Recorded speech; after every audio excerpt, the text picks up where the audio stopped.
बकिया video देखने से पहले वीडियो को लाइक करें, राहम टीवी चैनल को सब्सक्राइब करें और बेल आइकन पर क्लिक करें। शुक्रिया। अस्सलाम वालेकुम, मेरा नाम रोहान है।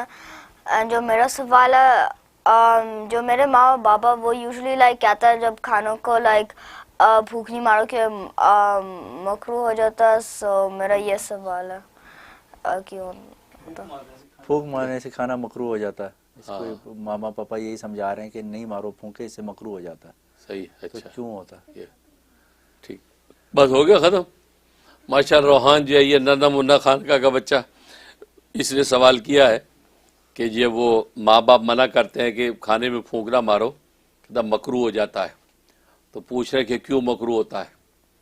तो जवाब ये इसलिए मकरूह होता है कि जब फूंक मारते हैं, क्योंकि नबी करीम सल्लल्लाहु अलैहि वसल्लम ने बहुत नफीस और पाकीज़ा तर्ज़ ज़िंदगी हमें सिखाया है, बहुत नफीस और पाकीज़ा।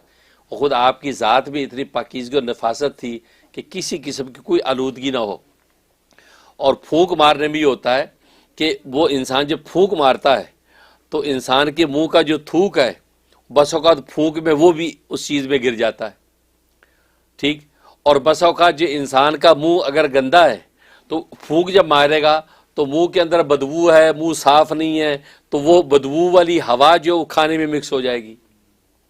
तो नबी को की तबीयत में चूँकि नफासत है और नफीसी खाना वो उम्मत को खिलाना चाहते हैं, इसलिए मना कर दिया कि खाने के अंदर फूंके ना मारो, ठीक है, ये मना है।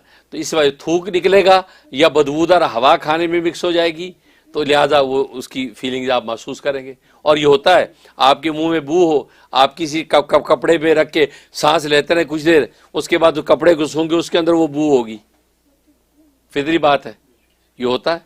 तो इसलिए जो है ना इन चीज़ों का लिहाज रखने के लिए नबी ने फरमाया कि फूंक ना मारो।